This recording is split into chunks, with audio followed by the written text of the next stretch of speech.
Hello and good morning to everyone. Thanks for joining us, or I may say good evening because this is 11:30 p.m. Nigerian time.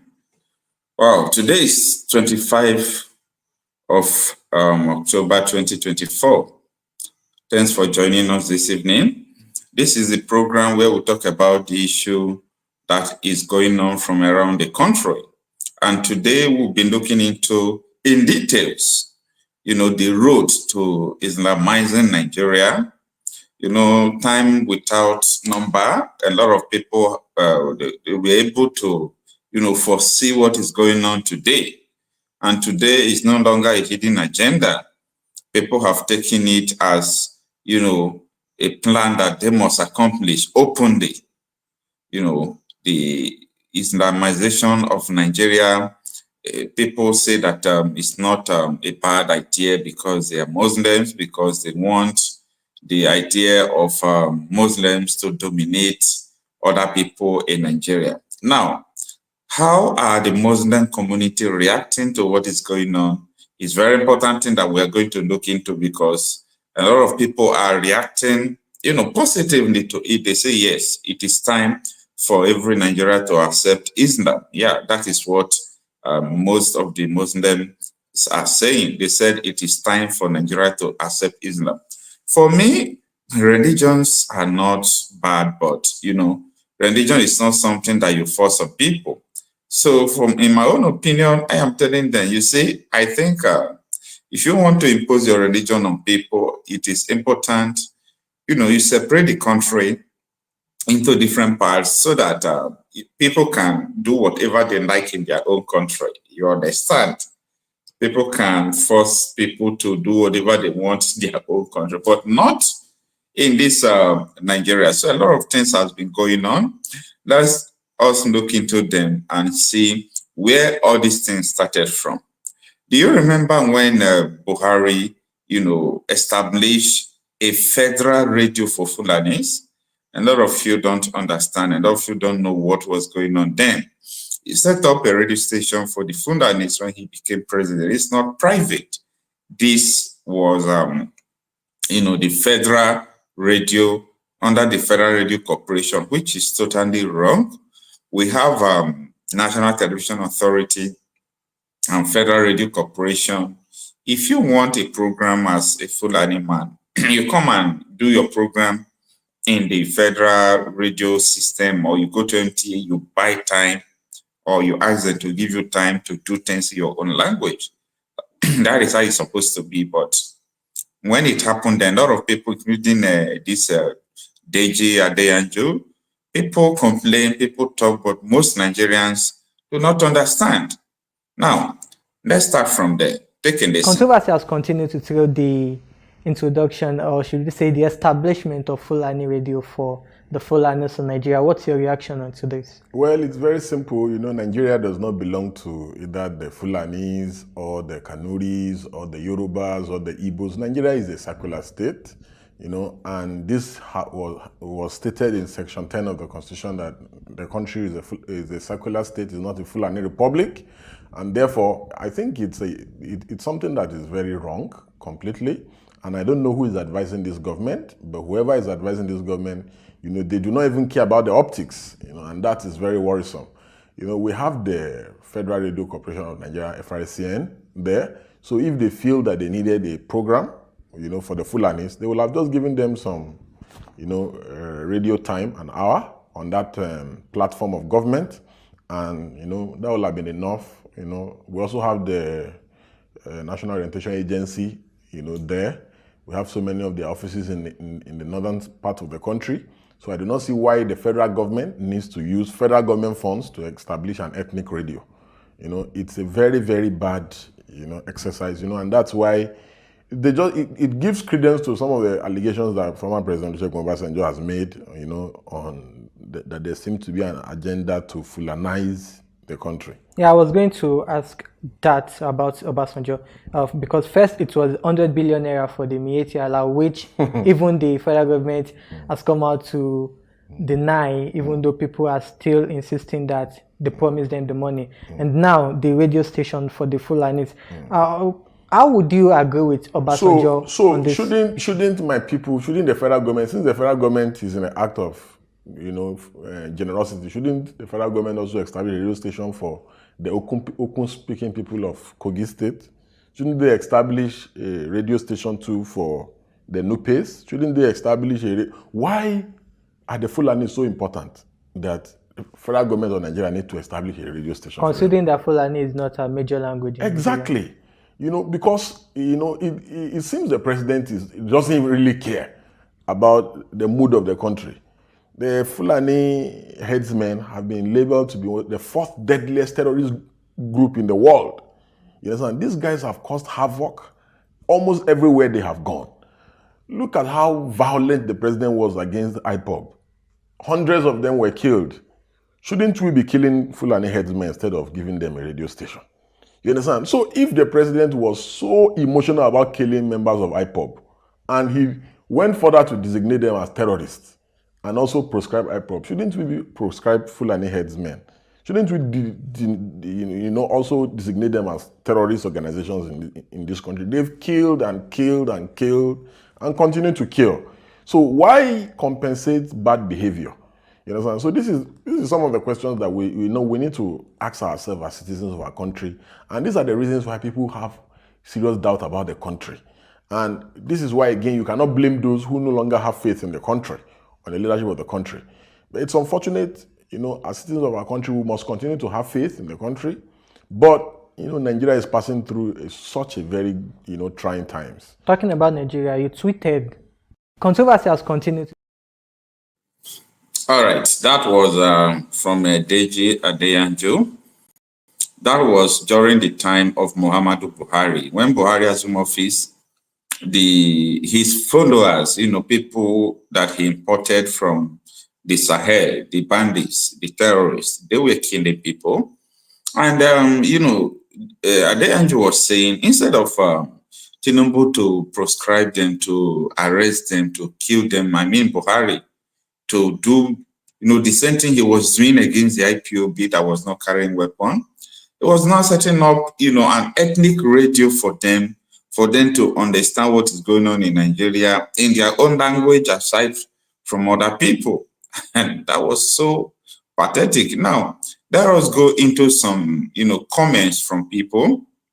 And let's see how people are reacting to this issue that is trending.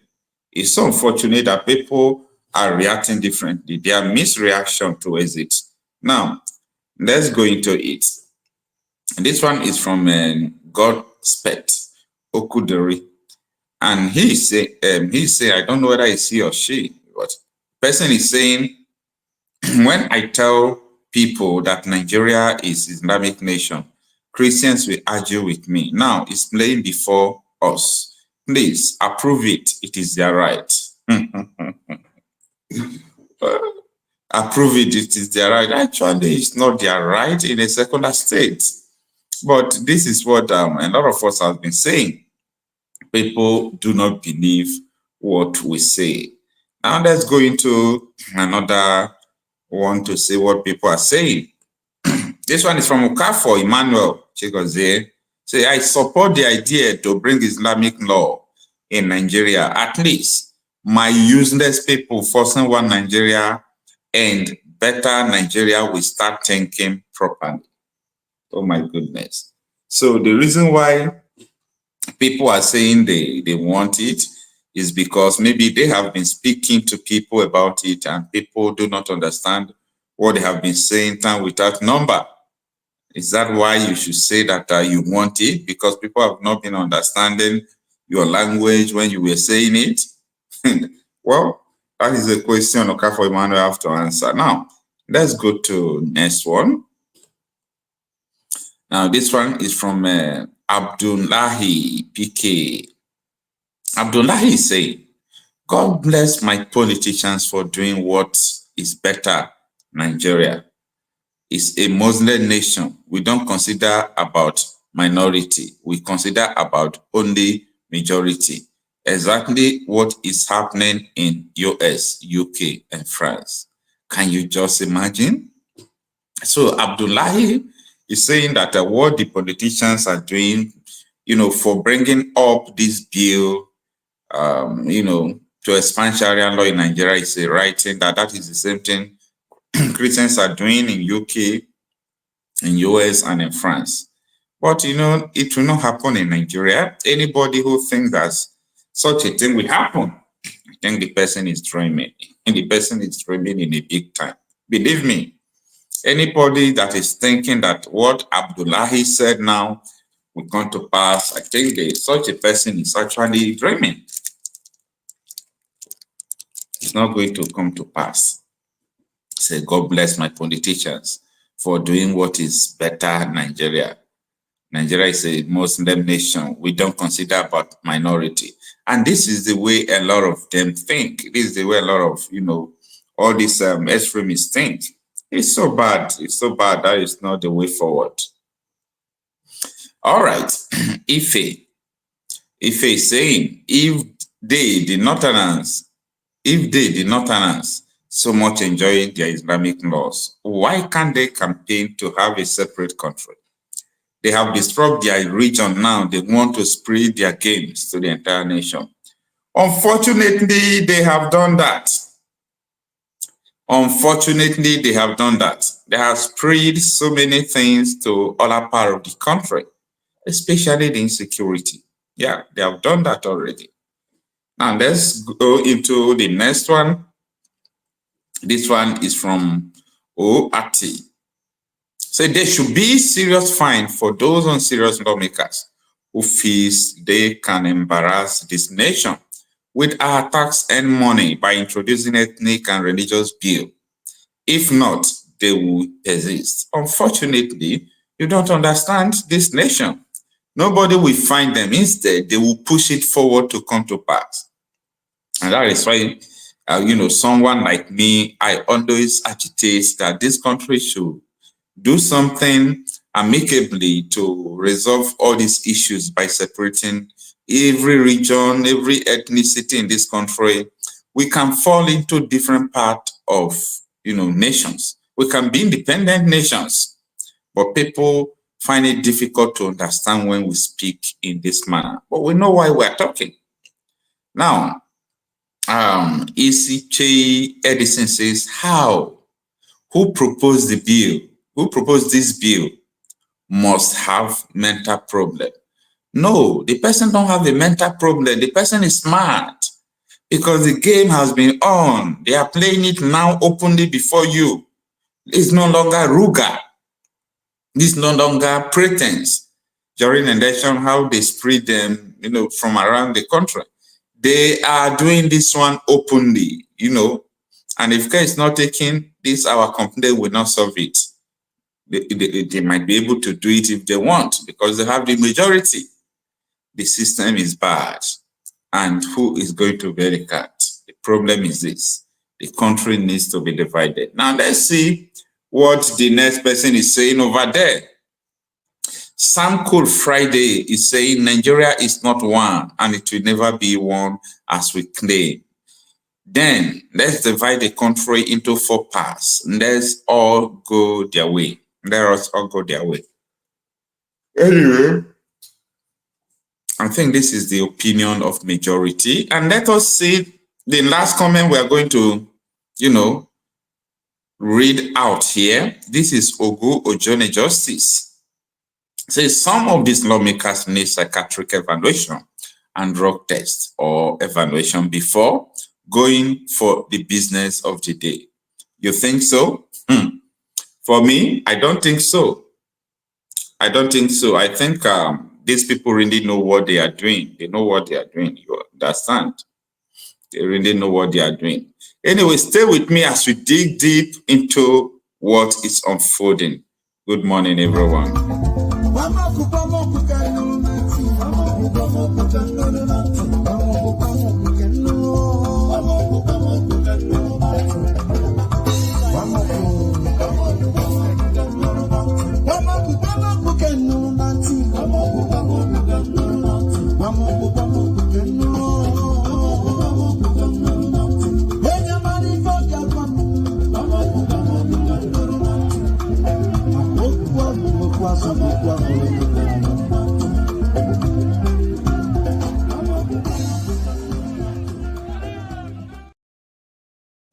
All right, don't forget that you can join us through the link there if you want to join us live to discuss this sensitive issue.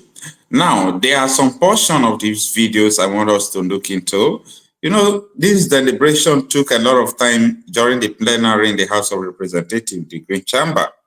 So, you know, about an hour, this, useless deliberation was going on about the expansion of Sharia law. But let us, take some part of the videos, to analyze what is unfolding. Stay with me. Mr. Speaker, sir, if you look at the personal law, it only encompasses marriage, divorce, and the inheritance.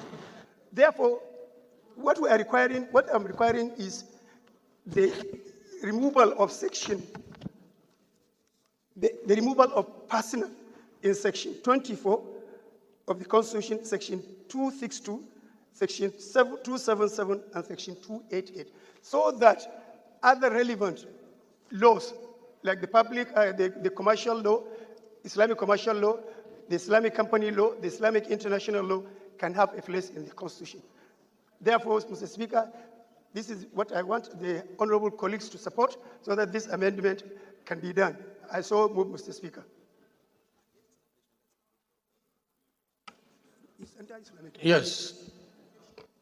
People want to speak to the bill? Somebody was raising his hand there. Yes. Sir, don't be say something.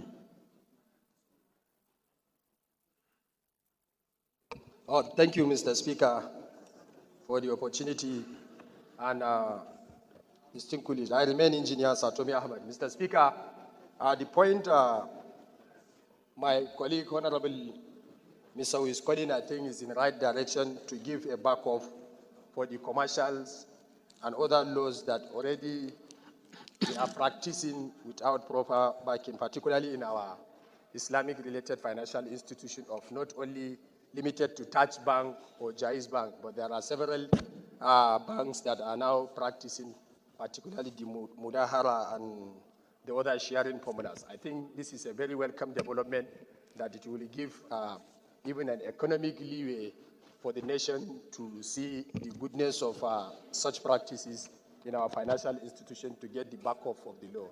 I do support. Thank you, Mr. Speaker, sir. Yes, Bob Solomon, please. Solomon Bob.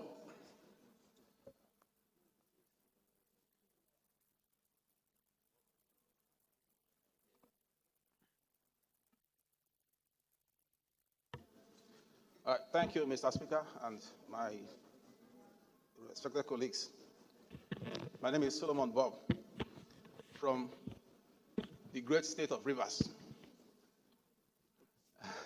Now, this matter, actually, I think it will be dealt with in better technical detail at the committee level for constitutional review, because there's so much to say about this kind of. Okay, I'm sorry. I was told you were not listening to me. I'm saying that this bill will be better dealt with, in broader technical detail at the level of committee for constitutional review.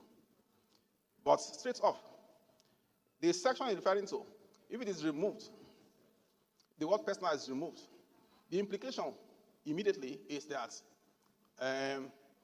Islamic law will now have a general application with respect to criminal law across the country.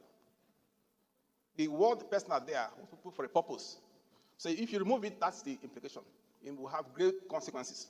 So we can look at the details of what you're trying to do, what you're trying to achieve, and advise at the committee level. With respect to the reference they made to Taj Bank and Jaiz Bank, their operations have not been in any way hindered. There are regulations dealing with those matters concerning banks, CBN Act, and all the rest of them. So those are matters that the banks can deal with. They don't have to incorporate, or attract or drag interest with respect to commercial ambitions to the Constitution. So essentially, Mr. Speaker, my point is, this bill should be referred to the Committee on Constitutional Review, where we can sit down and then look at, it to a T in every way. Thank you. Thank you for making it brief. I like contributions to be straight to the point and brief. Now, Bamidele Salam, please. Thank you, Mr. Speaker. Bamidele Salam, at the north, at the south, Egbedo Igbo Federal Constituency of Osun State. Mr. Speaker, I want to, with respect, differ from the mover of the bill on the need for us to amend the Nigerian Constitution in this particular instance. And I'm saying this, Mr. Speaker, because as students of history, we all know the issues surrounding the particular section in reference, especially at the various constituent assemblies leading to the 1979 Constitution, the 1989 Constitution that was not promulgated, and now the 1999 Constitution. Mr. Speaker, the drafters of the Nigerian Constitution are very conscious of the secularity of the Nigerian nation, and also very conscious of the sensitive nature of religion.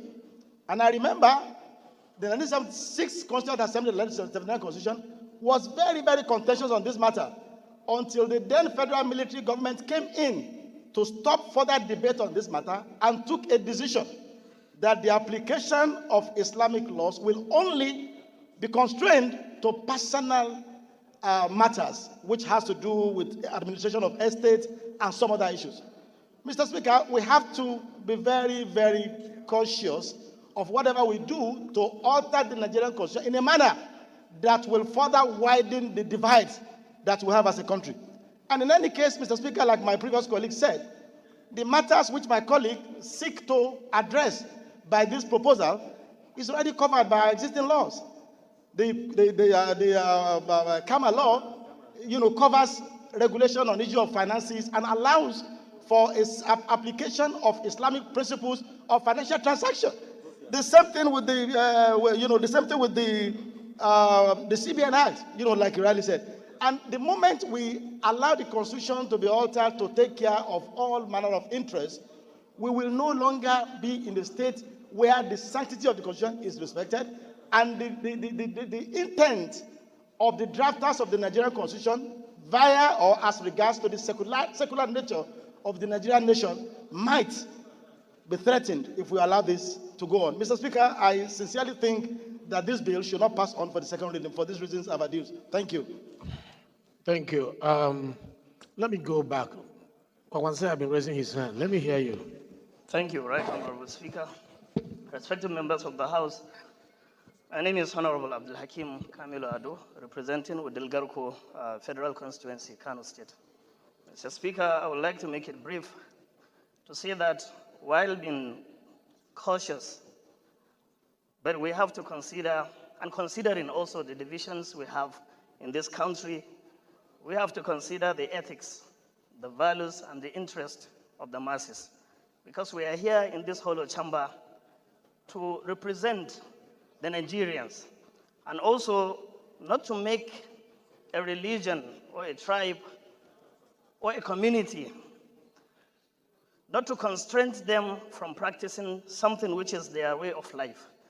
We all know that Nigeria comprises of so many religions and also tribes and communities. But these religious matters, we consider it as a way of life, not just a mere religion. So considering the ethics and the values and the interest of the masses, not looking at the division or being cautious of what this will cause, Mr. Speaker, I think this bill is supposed to pass for the second reading. In my opinion, Mr. Speaker, we need to commend the Honorable Marcel for coming up with this bill in order to unite and to create a room, free room, or an interest for people that are practicing Islamic religion to practice their religion freely and to consider some way of lives which comprises so many things. Talk less of the commercial that he talked about. There are so many things we need to consider in order to encompass it under this bill. if at all we are considering this bill to be passed via the committee, then, Mr. Speaker, as you said earlier, that we are here as parliamentarians in order to pass bills, and it doesn't have to go through the committee. So we can pass it, and then later on the committee can consider what they can do about the bill. But we are here to debate it, and we are debating it, so let us go on with the debate, and later on consider what we can go with in this hollow chamber. Thank you, Mr. Speaker. Thank you. So All right. You see, the majority of people in the House of Representatives, you know, they are from the northern part of the country. There is no doubt about that. That is the hard reality we must accept, that these people are the majority. Now, for those of you who think that this game is over, it's not over. You know, at the end of today's video, you understand that what happened is that they were able to just escape to the yesterday's hearing. You know, they pretended that everything is over, and they ended the plenary. But when you listen to a lot of them in this video, you will understand that they're in the main business, and in the next sitting, they are still going to bring it out. It's a matter of vote. They will say, let us vote. Let us see who is going to have the majority.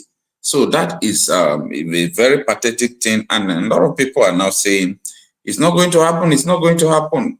What is your own proof that it's not going to happen? What is your own proof that it's not going to happen? For me, I think at this point in time, to divide this country is just the best thing people should do, just to divide this country. Anyway, before we go into, you know, next video of this plenary, let us have some calls. Don't forget that you can join us through the link there. Use it to join us live and discuss with us what you think about it. Hello. Hello, Okocha. Good evening. Yeah, good evening or good morning. Over here, this is 12 a.m. Nigerian time. Good morning. Yeah, good morning from US. All right, sir. Your name, sir? Yeah, good evening from US, Rasmus. Okay. Thanks for joining us. Yes, thank you very much. You, Okocha, I don't know if you remember when I sent you a video of Commodore Olawumi. Yes. I sent a video of Commodore Olawumi. And you remember I told you that one of the reasons why I support Biafra and I want us to break away is not because of marginalization. It's because of Islamization of Nigeria. You remember? You said so. Yeah, I remember. So that is exactly what is playing out now. Now, I watched your earlier presentation, but I think you missed something there. Okay. The speaker did not step down. The Daily Post misrepresented what happened. Yeah, you are right. The May had it. Yeah. The question was, should we step down the B? I say, if you want us to step down the B, say yes. If you don't want us to step down the B, say nay. And the nay has it. Yeah, the nay were the majority. You are right. And that's what the speaker agreed. So what they now did was to say they would send it out something to committee. So nobody stepped down the B. So that's one thing I want to say about Nigeria. Our mainstream media are intentionally misrepresenting facts and deceiving Nigerians. Because they don't want Nigerians, sir, they don't want Nigerians to react to it. That is criminal. A newspaper as big as Daily Post, I don't want to call them.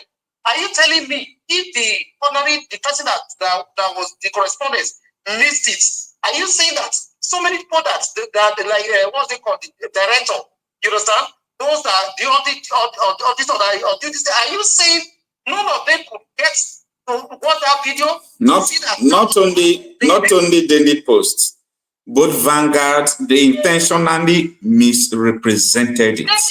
Yes, because it was not stepped down. The majority won it. Yeah. Because it was 2 votes. It was 2 votes. The one person on the southern side was shouting, but the majority was on the northern side. And they said, no. So the first thing was that if you want us to step down this B, say yes. And the yes was not loud. Then if you don't want us to step down this B, say nay. And the nay had it. The second one was if you want to move forward to this thing, they had it. The Northerners had it. They have the majority. But so there is something I want to point out to you. Okay. In all the presentation, there is one particular presentation that struck my attention. And that is actually the whole truth that a lot of people don't understand. Go and listen to the guy representing Niger State. You play this. Listen to what he said. He said that he knows that this thing is like a very volatile, we understand. But actually, it's not supposed to be like that. As in this kind of situation, it's not supposed to be like that because already, Sharia is already in our constitution. Go and listen to him very well. So he was telling them that this sensitive that the Southerners are talking about is like, no, understand, say, Nigeria and a Sharia country. That's what he was saying. You understand? Go and listen to it very well. He was like using that to tell the Southern legislators that you people is like, no, why this one be sensitive? We are already an Islamic country. It's in our constitution. It's already in the constitution. So I don't know why the this thing about it. Now, this is for all the Christians in Nigeria, and especially in Southern Nigeria. It's a decision. It's a choice for you to make. People like me have made my decision and choice a long time ago because I knew where it was going. The Muslim ticket, I knew where it was going.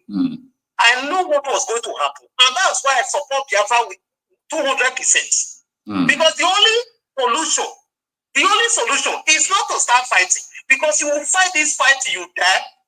If they don't succeed, your child will start fighting it. If they don't succeed, your grandchild, they will succeed. And they will turn Nigeria to Islam. Nigeria is already an Islamic country. It's just a confirmation that is remaining. Just for them to expand it all over Nigeria. And that's what they wanted to do with tickling with that part. You understand? Instead of pressing now, it becomes they want to widen it. Nigeria is already a member of Organization of Islamic countries. What's remaining? This thing already recognized this. When they voted for Israel against Israel, Islamic countries were in the meeting. Nigeria was one of the people that voted. They were in the meeting. So the Christians that are pretending, put your head inside the sand and pretend like an ostrich, as if your body is not outside. Hey, it can never happen. Oh no, it can never be. Foolish Christians. It can never happen. It can never happen. It's happening in your eyes. Your country is already in Islamic state. You are saying it can never happen. They are changing the constitution. They are using news media to deceive you that they step it down. No, it was not step down. They won.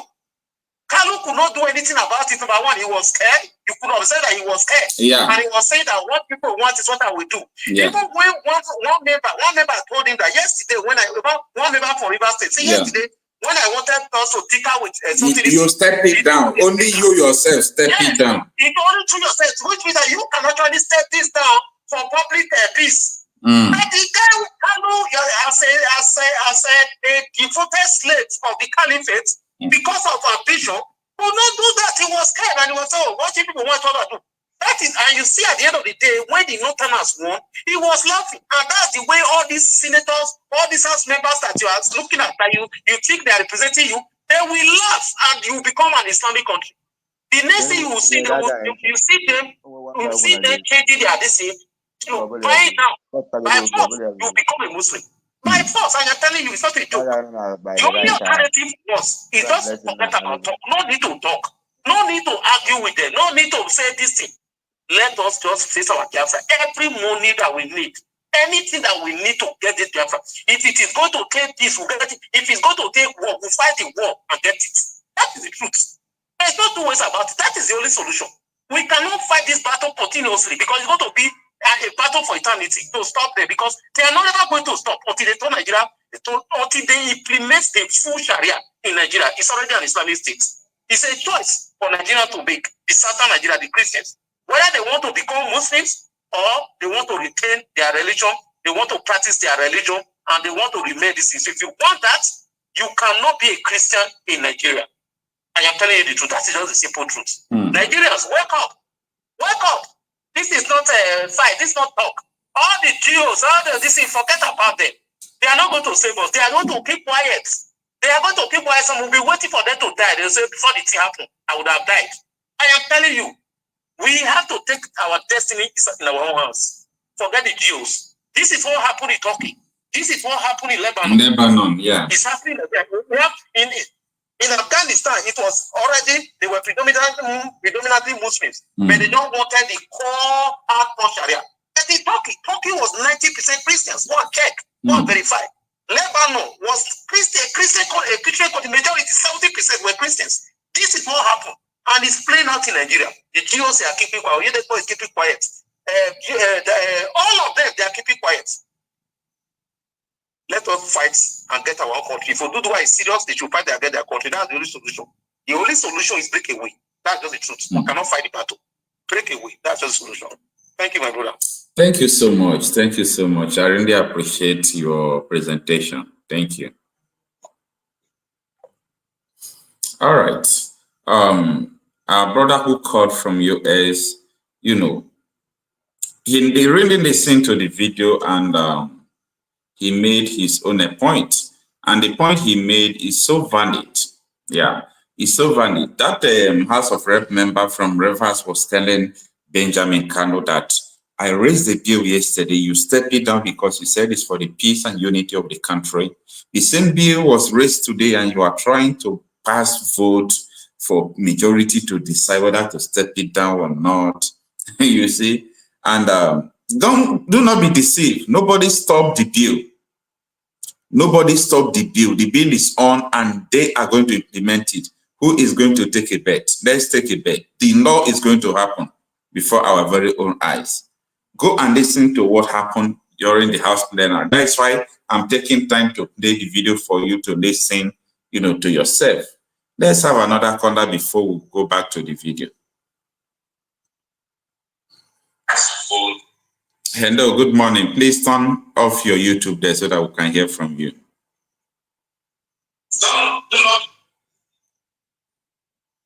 Okay, Windows Zakonda, please, if you call, make sure you turn down your, you know, your system over there so that we can hear what you are saying. Hello? Hello? Can you hear me? Hi. Good evening. Yeah, good evening. Thanks for joining us. Your name and where you are calling from? I like to call you. I like to call you. In fact, I don't know the kind of politician we have in this our side. Your name and where you are calling from, sir? Yeah? Your name and where you are calling from? Okay, me, I'm calling from West Africa. I'm Peter. Okay. Thanks for joining us, sir. So, yes, this kind of this kind of, now I'm watching your program, watching this thing. Yeah, I say this is the old video or what I say, I look at I check the time, I say, no, this in the morning, I say, which kind of country is this? These people just pushing themselves small, and all these our user politicians are just watching all those things and keeping quiet. So it means if they pass the bill, or it means all of them automatically they're all Muslim too. You know, it's little by little. When they expand this one, and like what that House of Rep member from Niger State said, that why are you people surprised? Don't you know that Sharia is in your law? You see, all these our politicians we have here, they're all criminals because they don't care about anybody. Even if they sign it, what they are doing just to be catching out, they don't care. And mind, yeah. So what are they? I don't understand. All the money they are packing the money, what are they going to use it? And you are sitting down here, the people who are not even, those who are not even educated at all, and being bringing that useless thing into the and which kind of country is this? Bringing all those kind of things and they're just keeping quiet and watching them and they are discussing. Well, I know that thing they cannot work. Are you sure? What is your proof that it cannot work? Why are you saying it cannot work? And the proof from the out of that one it cannot work because why? And what's why all these GO pastors, all of them, they all keeping quiet. They can't talk. They all keeping quiet. Those deceiving people, correcting their title, whatever they call it. Can you tell us why you said it is not going to work? What is your proof? I think maybe next week it cannot work. I'm telling you, there will be a problem there. Which kind of problem? Because it's matter of majority. Because they are the one created that their majority.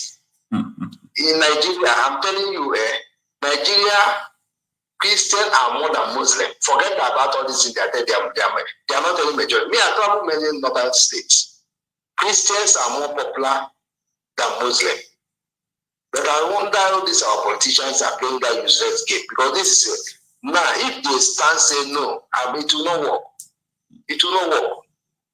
And all these GEO pastors, when they put their mouth, talk their own, say this thing, we don't want this thing, want this like this. It won't be easy.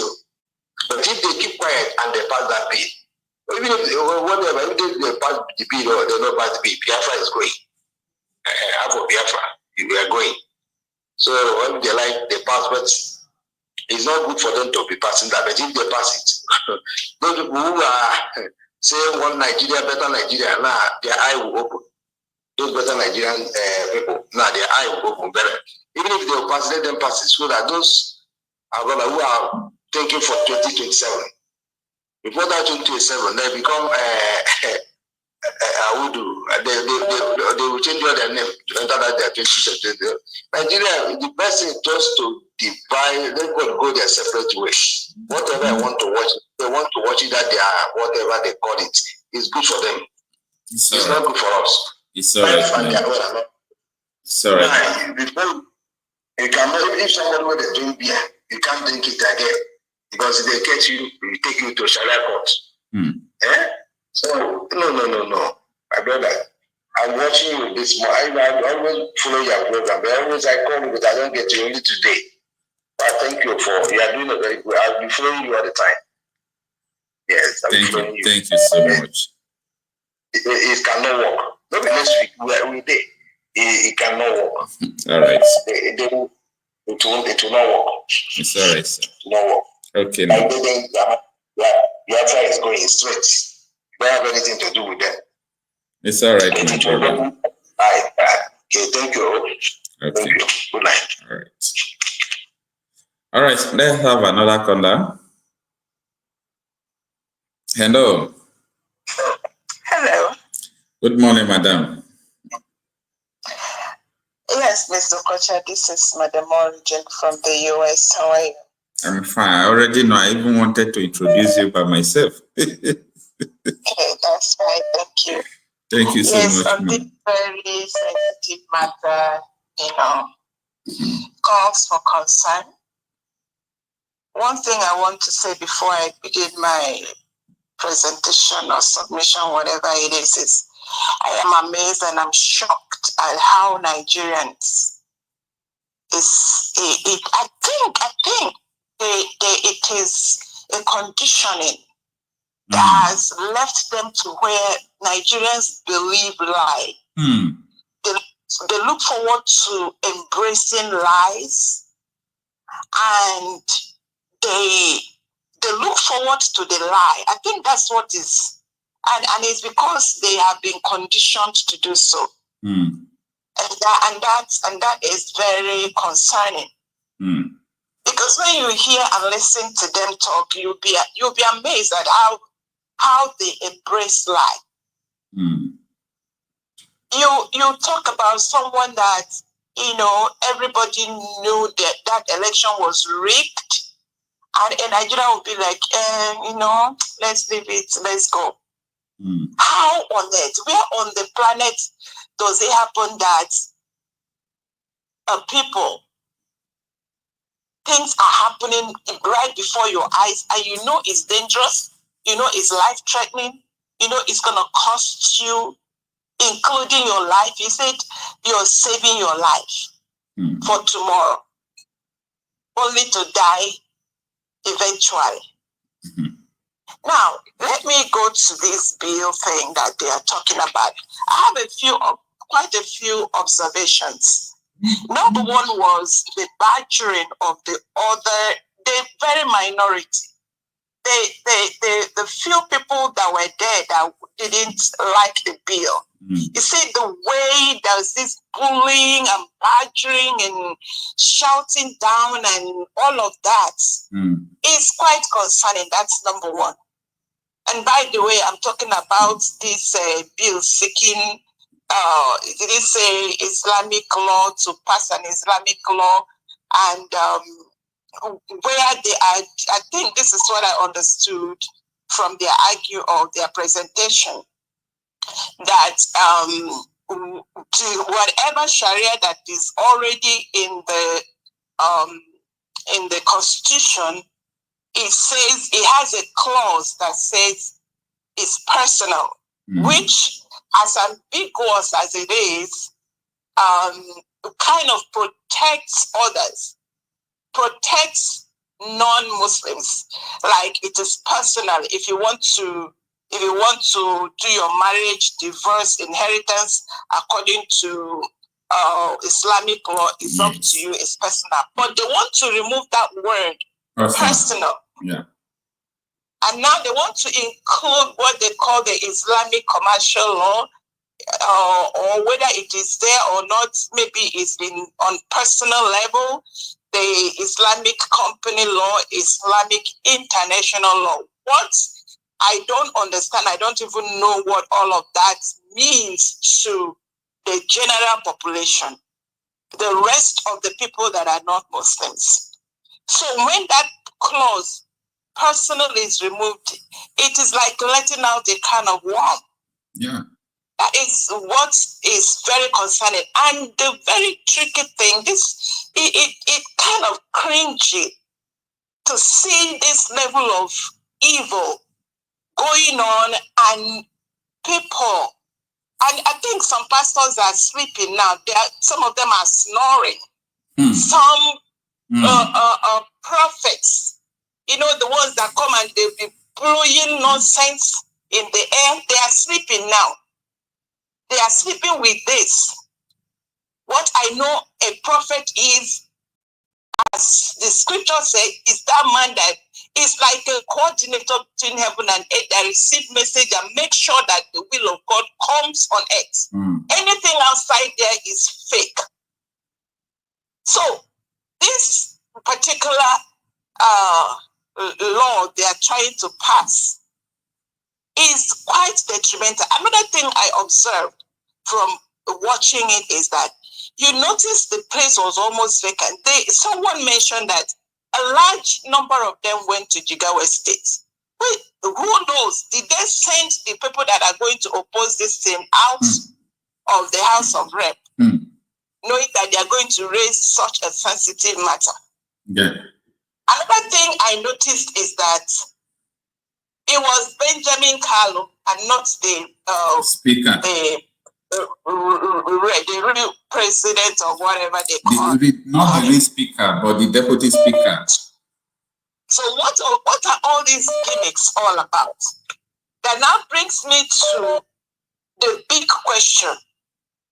This particular bill, another thing I observed was two people raised a concerning question that this bill, we don't even have it. We don't even know what we are discussing. We don't know what we are. So as far as I'm concerned, if it is where normal human beings are, that they should have stepped that bill down. Because not everybody have the bill. Yeah. They don't even know what they're arguing on. So today, as we are speaking, who is going to ask for the sake of the general public, the 200 million people in Nigeria, to have this sensitive bill be released to the public, for the public to review it? Because it's going to concern commercial, company, international laws. Nobody knows what is inside the bill that they are saying yes and nay to.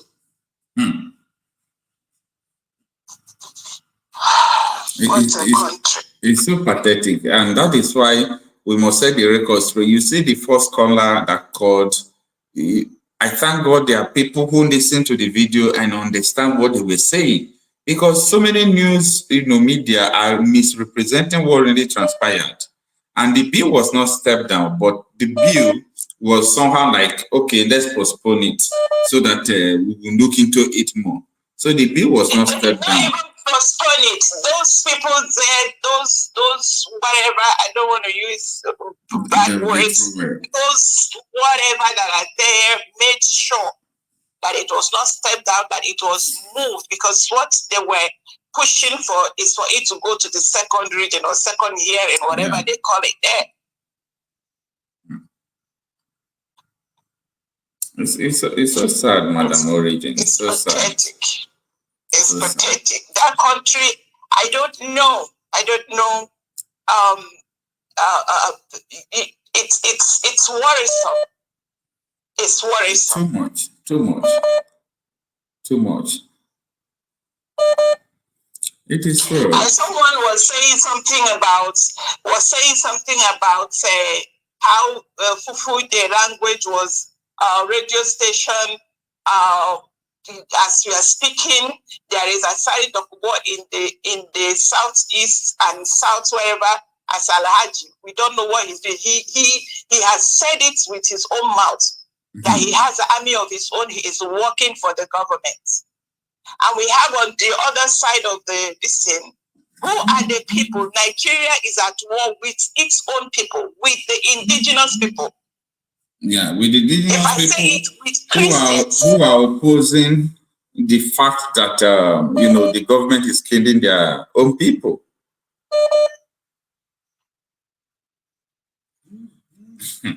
The army will come and give a presentation that they were able to buy hundreds of ipob youths. The other day, someone told me they saw 2 hillocks of youths. Where were these children taken to? And some people are there. And you see typical, when I say how they love life, someone would tell them that, oh, these children, these youths, because they have no job, because Nigeria have made them where in a country that is so full of resources, they can't send them to school, there is no job.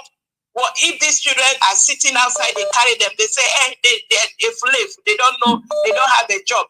Did you give them job? Maybe they were sitting quietly somewhere, someone came and apprehended them and blackmailed them and called their names. And we are watching. Our House of Representatives and House of Senate, they are collecting their 50 million a month that I tell them is blood money. Tell them to get these children out of this evil country. They are the ones handing over the likes of Marcel, Nnamdi Kanu. They call everybody else names. People, anybody that talk, they say you're hitting the polity. We lost 3 to 5 million people the last time. Which way you look at it seriously, it is the same narrative. They say they have two 20 years instrumental. When you check at it, this is something that has been on. It's so bad, man. Let's get to our other callers. It's so pathetic. Yes, please. Yes, please. Let me leave others to talk. All right.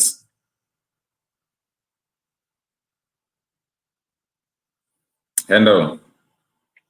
Hello. Yeah, good morning. Yeah, good morning, sir. Mr. Okocha. Thanks for joining us. Your name and where you are calling from? Okay, good afternoon, Joshua. I'm calling from River State, Port Harcourt, sir. Hi, it's Port Harcourt.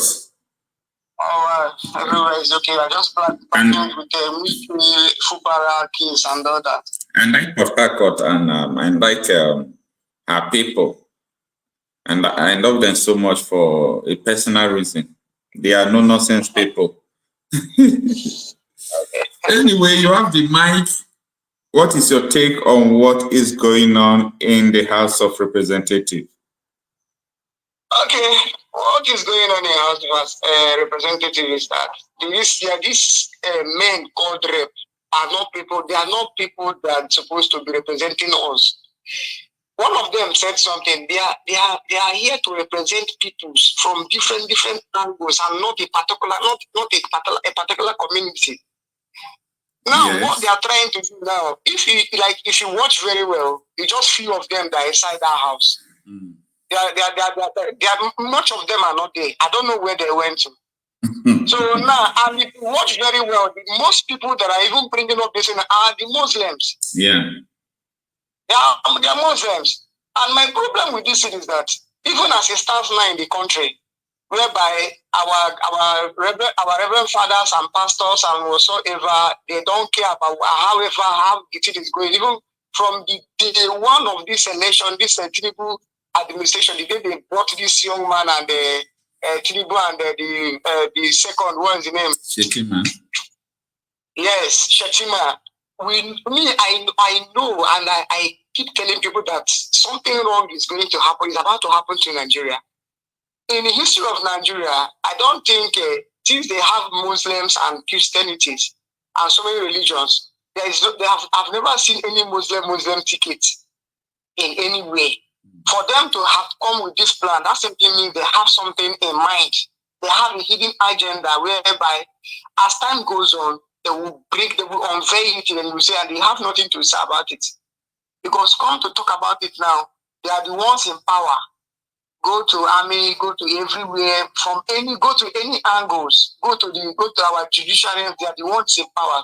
So take it to anywhere, there is nothing you can do about it. So what I'm saying is the Christians should wake up, because this is getting out of hand. How can you pass a bill whereby, when you want to do something with all these Arabic people, all these Muslims, they can only write with English, they will give you a brief of what you want or what they want to do with you. Mm. Then in conclusion, they use Arabic word to finish it. Until you sign that bill, after signing it, then the day they will read that, the word they wrote with Arabic, that's the day you know the implication of what you just signed. That is right. Yeah, so and they're just playing with us. Honestly, they're playing with us. And they're beginning to make us feel that, like, to accept what this young man said, Marcel Nnamdi Kanu. He said, the time shall come whereby you can never withdraw your money from the bank if you're not a Muslim. Mm. He said it. He said it clear. It should be 2015 thereabout. He said the time shall come whereby if you're not a Muslim, you cannot withdraw 1 naira, any bit of your 1 naira from the bank. That is what they're about doing now. Now they're bringing that is from a business and all that. I just watched that. I got angry. I got upset. I never did. I just skip it. I don't want to finish the watching because I'm very, very angry at what they're doing there. They're doing nonsense. It's so bad, my brother. It's so bad. But it is time for people to arise to the occasion. We have been saying this time without number. People, they do not understand everything we have been saying. Because we have different opinion. We respect people's opinion. But you must be able to sit down to think about what others are saying. Because we react through emotion, like what Madam Origin, the lady that called before you now, was saying is that since we Nigerians have been psycho-conditioned, what she meant is that Nigerians love to suffer and keep quiet because they thought that they are thinking that suffering is normal, that all these things that is going on, it is not normal. It is not normal at all. That is the problem. They have been psycho-conditioned to believing that, oh, it is God. Imagine I am speaking with one of my Muslim brother today. I was discussing with him about this ticket. The bill they are presenting. I was telling him that, you see why I hate for Muslim and Christians to be in one country? Not because we are enemies. And repeatedly have said this, that I can go to Qatar, I will enjoy my stay there. I will go to Pakistan, enjoy my stay there, Dubai, enjoy my stay there. But I can't live forever there because of their law. That does not mean that I hate them. It is the way of their life. And that is why we are not supposed to be one. I was trying to explain to the guy today. And he was telling me that it is too late. I said, what do you mean by it is too late? He said, if all this thing is not supposed to happen, that they shouldn't allow Sharia law into Nigeria. He said it is too late, that what they are discussing now is not about Sharia law, that they are discussing about Nigerian constitution, because Sharia is part of Nigerian constitution. And what he said, he was right. Yes. But even when you go to Nigerian constitution, there's nothing like Christianity. There is no canon law, there is no ecclesiastical or ecclesial law. And when you go, we have our traditional believers, traditional worshippers, you know. Those people, are you going to neglect them? What about the Jews? What about, we have, Nigeria is a secular state, but you know what? People have lost faith in this country. So no matter what you do, a lot of people are no longer in this country. Believe me, we are no longer in this country at all. We are body present, but mind absent. Okay, what about the poor masses, people that don't have the money to travel out? No, when I mean people are not in this country, I mean people don't believe in one Nigeria any longer. Okay, yeah. Sure, it's very sure. Yeah, people don't believe in one Nigeria any longer. People want to separate. Now, let me tell you what a lot of people don't know. Do you know the meaning of Boko Haram? Boko Haram? Yeah. I don't really know about Boko Haram. It means the Western ways, Western education, Western law are evil, are crime. Okay. Western education is a crime. That is Boko Haram. Haram is something that is bad. Boko has to do with book. You understand? So the Western, and that is why it is a crime for them to use Nigerian constitution. People don't know this. It is a crime as a Muslim for you to use Nigerian constitution. And that is why they introduced Sharia law. They made Sharia law in their states, and now gradually they want to impose it on people. They call us infidel, unbelievers. Now, back to what I was saying, the reason why I asked you whether you know the meaning of Boko Haram. Do you know that time without number, if you have been following me, I've been able to establish how these leaders are sponsoring Boko Haram. So if these leaders are sponsoring Boko Haram, who is against Nigerian law, Nigerian system, and the same people sponsoring Boko Haram are there sponsoring bill to expand Sharia law, do you want anybody to tell you that the clock is, right ways, is just going right ways, not left ways? People should know what is going on. People should understand the handwriting at the wall. Like what I was telling that my Muslim brother, I said, we are not enemies. We will travel to each other's countries, but let us have this country divided. That is just it, my brother. Thank you so much for... Yeah. To help us and deliver from the hands of these devourers. No, this has nothing to do with God, my brother. You have to deliver yourself. What I'm saying, for me, I've already taken my own decision on my own. Okay. Whenever it comes like this, I will face the reality as I'm facing it right now. All right. So I'm just, even if they should call me tomorrow, I should go back to my state. I'm moving back to my state. I'm from a Ebonyi state. All right. So I'll go and fight for my right there. Even as I'm here, I'm still fighting for it. I speak for it. Every day I talk about it. I educate people about it. But some people see many people will say, I don't just know. We still have a long way to go in this country. Because even if you're trying to explain to somebody, they will just say, forget that thing, leave it. All they say is something that they don't bring. Even if they should divide the country now. Are you telling me that you people will be or something like that? Then divide it and allow us to kill ourselves. Forget about that one for us. It's all right, my brother. And also let me call and to throw my own opinion. We should wake up. Nigeria should wake up. Anybody that knows that what is going on now, anybody that is not enjoying what is going on in this country, should wake up. Let's fight it. There's no way you stand outside and learn how to swim. You will jump inside the river. It's all right. Let's take it to both ways. It's all right, my brother. Thank you very much. All right, thanks for joining us. Let's have another caller. Okay.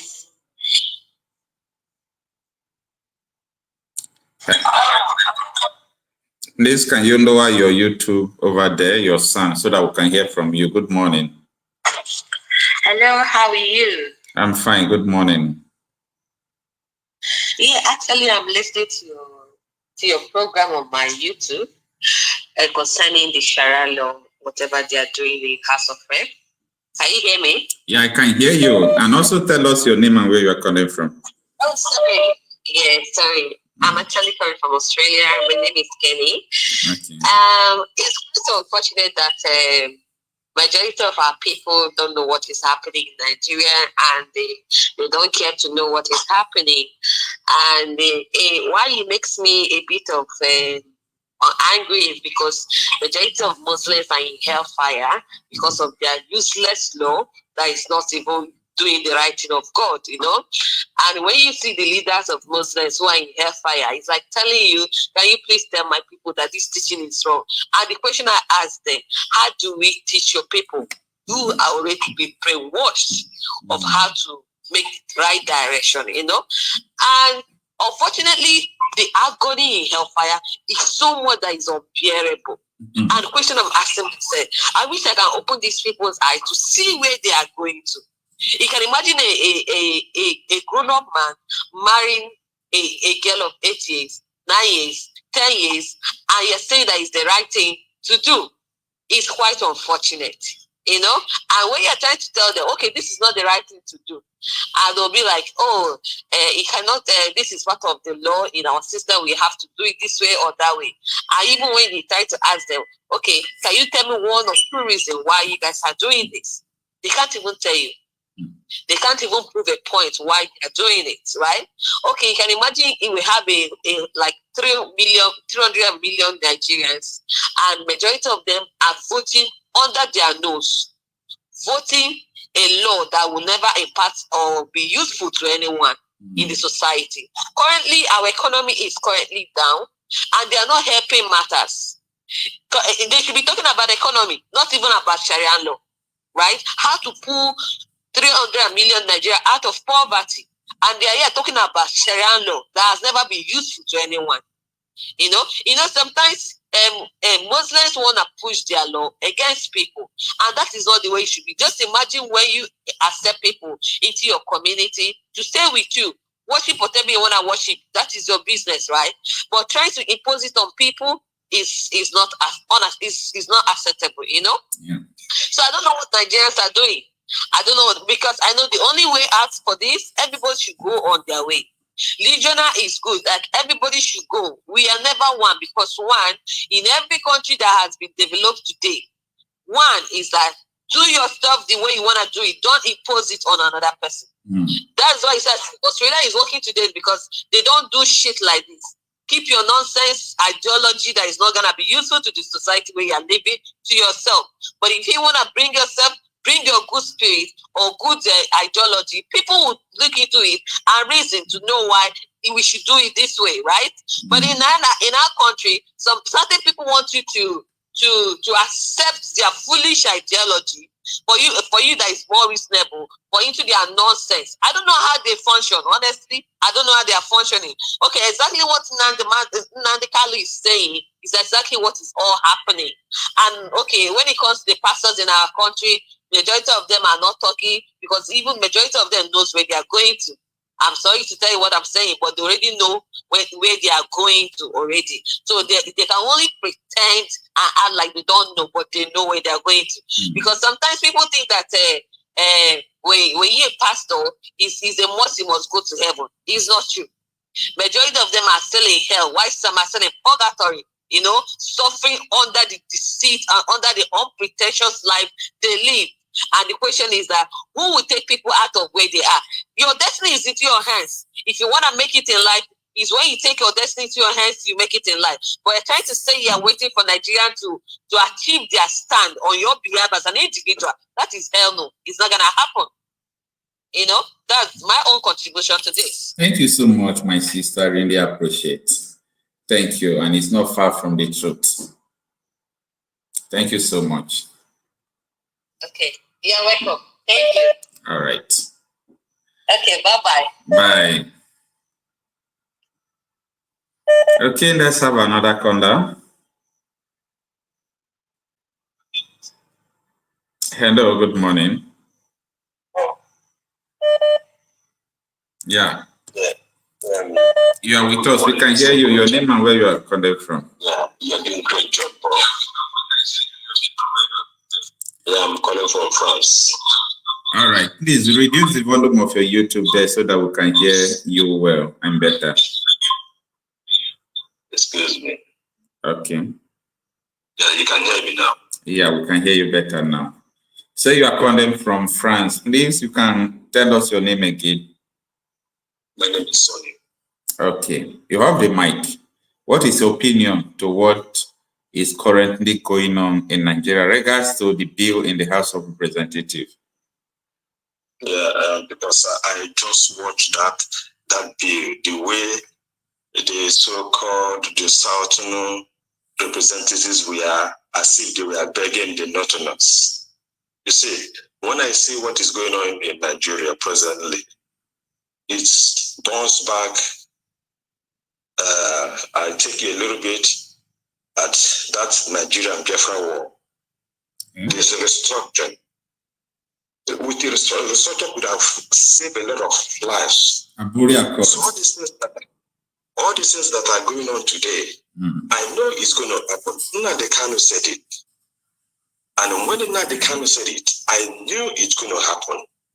You see, the discussion is going on, and the bill is going to pass. Nothing will stop it.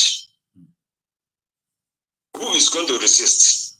Is it our politicians who have been bought over, who are there, who are there for their own interests, not for the interests of those whom they are representing? That law, my dear brother, is very unfortunate. It's going to pass. It's going to pass. Who is going to help it to pass? It is those whom claim that they are representing the people from the Southeast. They are the ones that are going to help their colleagues in the North to pass that law. Let me tell you, it's very, very unfortunate. There is no more history in Nigeria, and they purposely delete history from our educational curriculum. They did it purposely. You remember, you know Kwara State? Kwara State. Ilorin is Yoruba land. Kwara State, who is taking over Kwara State? Who has taken over Kwara State today? That was, the history, how it starts. The king, they were having problem within themselves. Okay. The king of Kwara had to go and bring in Fulani to come and help him fight his own brothers. Without knowing that after that war, the Fulani came back to and killed that man and took over the Ilorin today. That is what is happening to Nigeria now. Those who helped Fulani to take over Nigeria, now the Fulani have settled. They are now going to take over everywhere in Nigeria. Nothing will stop it. Very, very unfortunate. We don't have people who can speak, who can stand for us. It's very, very unfortunate. People, we are being pushed. Look at our Naira. Our Naira, you see Arabic initials in our Naira. I noticed it when I was in Nigeria, our bank. And I asked question. Nobody were unable to claim me. Why was Arabic in our Naira? We are not Arab. We are not Arab. It has nothing to do with us. So now, it is now going to be fully, Nigeria is going to be fully Islamized. That nothing will stop it. Very, very unfortunate, my dear brother. It's unfortunate. I feel the pain. And I can see the pain from you and from other callers. It's very, very unfortunate. And when you see these people, we don't have the same way of life. You're one of the, they were talking about the benefit. I say, what kind of benefit is that? What kind of benefit is that? What kind of benefit? If there's a benefit, the benefit, they could have been enjoying it in the North. could have been enjoying it in the north. The Islamic Bank, what benefit does it bring for us? Economic benefit, economic benefit. Economic benefit, and the north is languishing in poverty.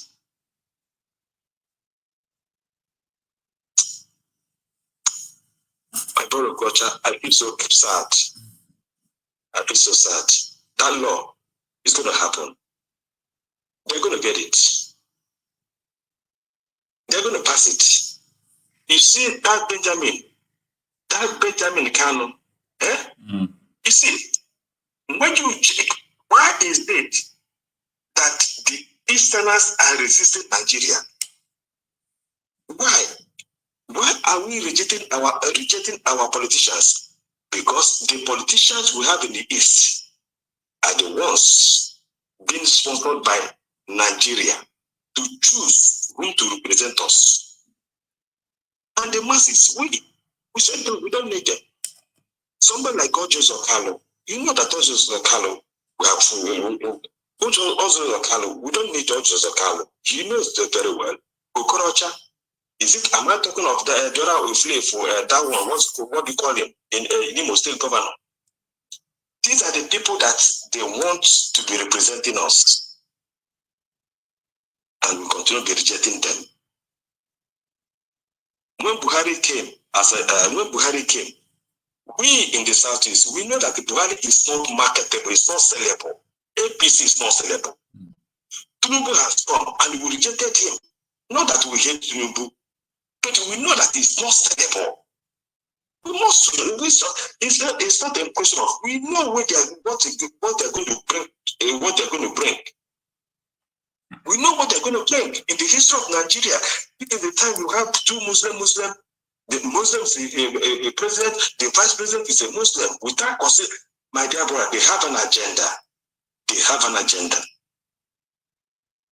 They have an agenda. It's all right, sir. Thanks for your contribution. Thank you, my dear brother.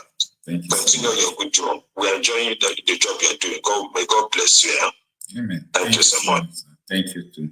Thank you. Bye. Yeah.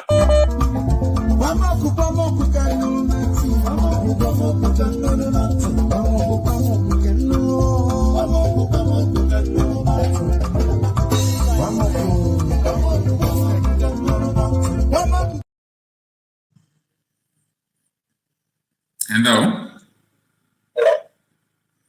Yeah, good morning.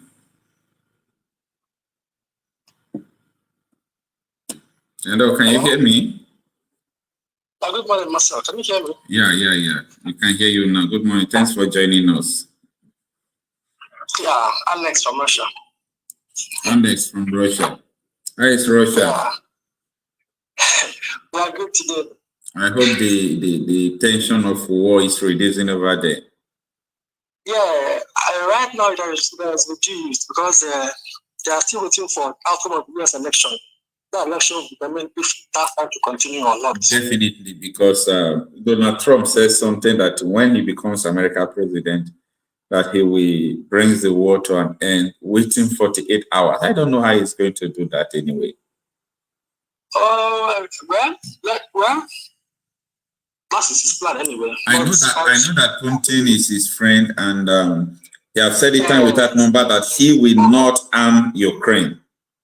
And I think if he did not arm Ukraine and he is able to make Putin not to attack them, I think they should be able to come to a round table and settle it out of war. That is what I believe. Because the real people are dying. Of course. All right.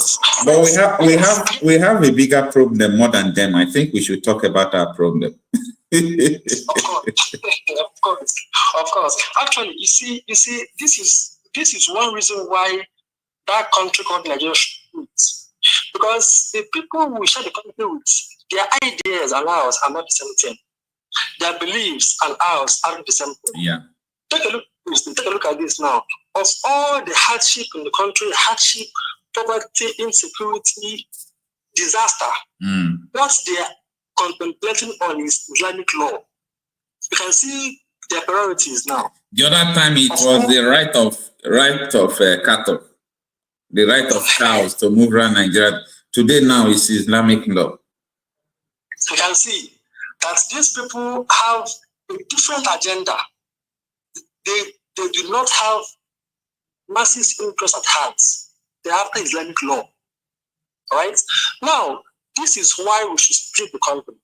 Because Muslims and Christians, they are almost rivals. I can tell you that Muslims see Christians as infidel. Yes. And they believe that infidels should be executed. Shouldn't be among themselves. That was why somebody could wake up and say Tinubu is an infidel and should be stoned. If somebody can make a statement against our first lead, topmost, me and you, who are nothing to the country. In terms of religion, we are rivals. In terms of education, they don't value education. That is even why they brought about Boko Haram. Haram is like evil. So these people, they don't value education. And that is even why there was one time they tried to remove CRS or CRK from curriculum. Yeah. You remember? Yeah. All these are gradual movement towards to turn the country into being an Islamic nation. But I can assure you that it will not happen. Let me tell you why. Nigeria is a big country. They will try, but they will not succeed. But what about how far they have succeeded? Huh? What about how far they have succeeded? They have succeeded in the north and in the southwest. But in the east, my brother, I can assure you, they will never succeed. They can never turn the entire country into a clean nation. They will never. They will try, but they will not. They will not. And what annoys me the most is that it is still our own people that are selling us out. The young man who was behind that bill, is it not Benjamin Carlo? He was the deputy speaker. So he was there. What do you expect him to do? As the deputy speaker, should he have even allowed that bill to come up? Maybe he's not even aware. He's not aware. There's no way they can bring up that bill without him being aware. It's possible, my brother. We're in Nigeria, it's possible. It's so pathetic. It's so pathetic. Well, they will try. But there's this something in me telling me that they will not. And all these things, they must happen for the country to split. They must happen because religion is not, it's a personal choice. Yeah. You can impose your religion onto somebody. Yeah. This is the whole thing that's making Europe, the entire Europe, to chase all the Muslims out. Right now, UK is doing it, Germany is doing it, Australia is doing it, Austria is doing it, Holland. They are all saying Islam go, Muslims should go, because they will come to your land and they will try to enforce their beliefs into you, which is against your own human rights. So this is the time. Like I've kept on saying this. Nigerians need to rise up. If not, these people will, in fact, my brother, I'm just tired. It's okay, my brother. It's okay. It's okay. It's okay.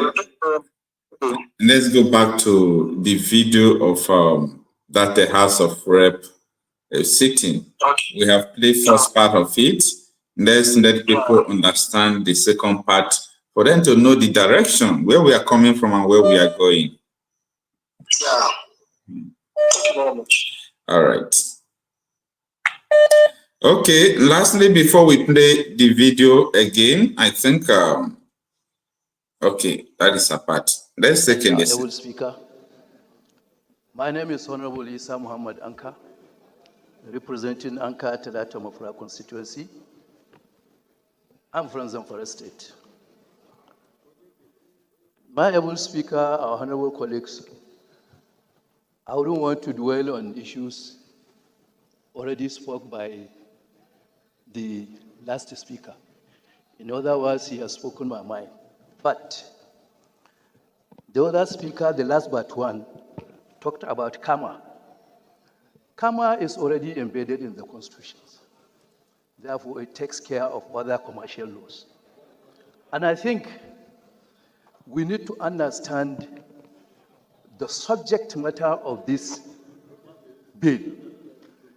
The bill is calling for description of Islamic law. In other words, the bill is seeking the House to define, because of the existing situations now, looking at the issue of, like he rightly quoted, other commercial laws that have not been embedded, that have not been taken care into the Constitution. I think it's a straightforward bill. He is not calling the fact that, he's not calling for expunging the existing Sharia law, but rather to define it in order to encompass all those, existing situations that have just come up. That is my contribution, sir.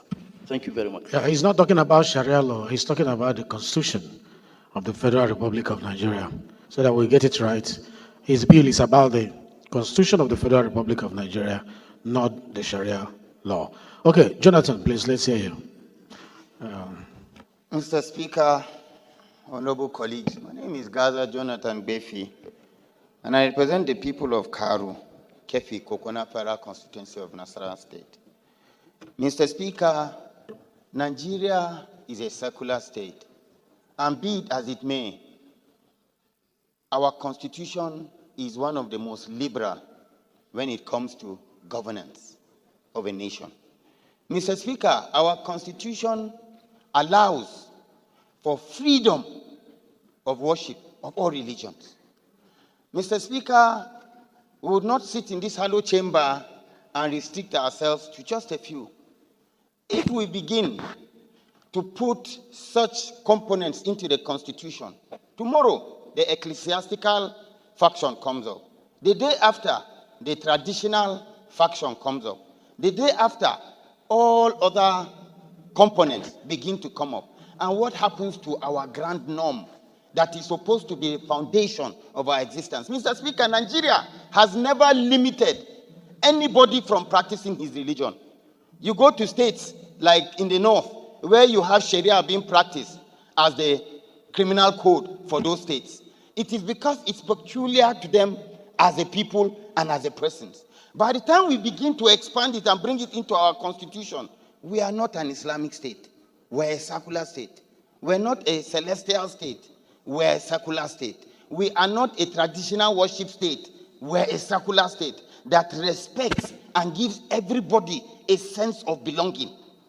We're a nation. We need to be sensitive to the mood and the existence, freedom of speech, freedom of association, to live in happiness, not a scenario whereby there could be some misconceptions. To this end, I wish to crave the indulgence of the sponsor of this bill that he steps it down for more legislative input, and consultation, which would be more in tune with our beliefs and the norms. But I do not believe it is a legislation that should pass for second reading. I so submit. The man in blue, I can't see your face closely, but let's hear you from the back. Thank you, Mr. Speaker. Not you, behind.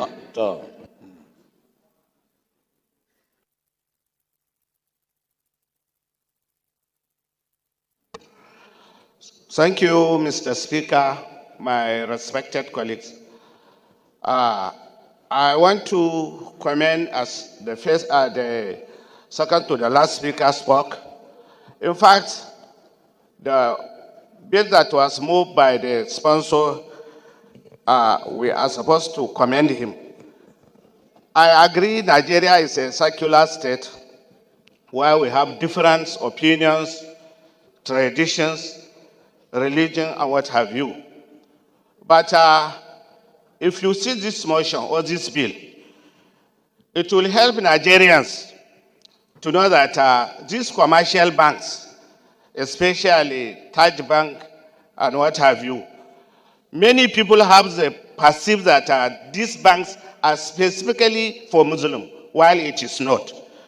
So by expanding this nature, I believe when it is encompasses to everybody, many people will see the benefit of this bill, and I believe in a near future, many people will see that the mover put this in a right direction. Thank you very much. Honorable Kuye. Speaker, my name remains Ademoni Aliukuye. I rise to add my voice to this all-important motion for a bill to amend our constitution with respect to the expansion of the description of Islamic law. Let me start by saying that the constitution mandates our government that they shall not adopt any religion as a state religion, meaning that Nigeria is a secular state. Number two is the fact that Section 38 is very clear as to the rights given to all Nigerians in terms of choice of religion and how they worship. Section 2 goes further to say that Nigeria is a federation consisting of the federal government and then the state government, giving the states the liberality to adopt whatever kind of law they want to use in governing their people. And that's why we have some states with all this Sharia law and all of that. They are permitted to do it, the States House of Assembly. But the Constitution, as the ground norm that governs all of us, the traditional institutions, the Obas in the Yoruba land, the Igwe in the east, the Shakiri, the Fulanis, the Hausas, gives us only one right, the right to choose whichever one we want. We can therefore not allow this constitution to become so filled with frivolities that is supposed to be the mandate of the state. We have all been clamoring for physical federalism. Give more power to the states to do it the way they want, to do it in the way of the culture of their people. And that's why I would want to implore the mover of this motion to please allow us to please step down this amendment for the time being so that we can deliberate more on it. Because, of course, from the way I see it, it's such that the states should be considering, not here. The problem of religious war, we started as far back as 1938 in this country. Let it not start here again. Let it not be that it is this house that is going to put fuel to the very fragile democracy, to the very fragile situation, the unity between us. It's very important. As we are talking now, people are hearing us. People are seeing us, thinking that we want to promote one religion over the other. I therefore pray that we step this down for the time being. Thank you, Mr. Speaker. Thanks a lot. The man from Niger, let me hear from you. And thank you so much. One more. Able Speaker. My name is Honorable Isa Muhammad Anka, representing Anka Telata Mafra constituency. I'm from Zamfara State. My able Speaker, our honorable colleagues, I wouldn't want to dwell on issues already spoke by the last speaker. In other words, he has spoken my mind. But the other speaker, the last but one, talked about Kama. Kama is already embedded in the constitutions. Therefore, it takes care of other commercial laws. And I think we need to understand the subject matter of this bill. The bill is calling for description of Islamic law. In other words, the bill is seeking the House to define, because of the existing situations now, looking at the issue of, like he rightly caught, other commercial laws that have not been embedded, that have not been taken care into the Constitution. I think it's a straightforward bill. He is not calling the fact that, he's not calling for expunging the existing Sharia law, but rather to define it in order to encompass all those, existing situations that have just come up. That is my contribution, sir. Thank you very much. Yeah, he's not talking about Sharia law. He's talking about the Constitution of the Federal Republic of Nigeria. So that we get it right. His bill is about the... Yeah, I have to come back to this place that the Deputy Speaker said that the bill is not talking about Sharia law, but it's talking about Nigerian Constitution. It's important that I explain it to you. The bill is not talking about the Nigerian law, but talking about Sharia law, but Nigerian Constitution. What kind of Nigerian Constitution is Benjamin Kanu talking about? He's talking about the Nigerian Constitution of the Sharia. You know that the Sharia is also part of the Nigerian Constitution. So that is what he's talking about. These people are just so confusing. They are just so confusing, trying to confuse people, including the media. The media is just trying to confuse people. Anyway, let's go back to WhatsApp to have some callers. Hello. Hello. Hello? Yeah, you are with us. Yes, Mr. Kocha, this is like an addendum. Yes, I agree with you. It's, and like I told you, these people just look forward to lying. They look forward to glossing and deceiving the people. Oh, I don't know what was, and by the way, he knew that he doesn't even have the bill. As he was sitting there, he does not have the bill. Yet he is pushing for a bill. He does not know what is inside. Another thing I want to let Nigerians know, it's okay to be despondent. It's okay to be frustrated, but please think out what can you do. You know that these legislatures have eaten the money and they are scared of losing.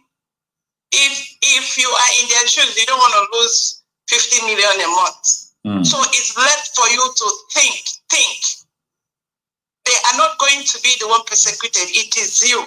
The last lady that spoke said, you need to be on your feet, be on your own. What can we do is the question. What can the people do? Everybody, where I came from, my tribe, we don't fight for hunger. We don't fight for money. We fight for our freedom. So what can you do to get your freedom? If this is not for you, what should you do to get out of this? And one way we can do it is to go and start getting signatures. There are 200 million. If we get 1 million signatures that this bill must not pass. And number two, we can go online and begin to get signatures. This bill is equal to, once it passes, that means Christians go your way. Anybody that does not want to be cut, this is a signature for secession. Anybody, if they pass it, it means secession. And when you put that across to them, it's their choice. If they pass it, that means they agree to secession. Anybody that does not want it should leave that freaking country that has destroyed lives and still destroying lives. I rested them. All right. I know people want to talk. Yeah, thank you so much. That is right. That is right. I think both the traditional religions, it's not only Christians. I think they should be able to also take a stand, because it's not only Christians. Yeah. Anybody. Let me tell you what this is gonna do. One of the things that people don't know about Islam, it is or this their religion, whatever they call it.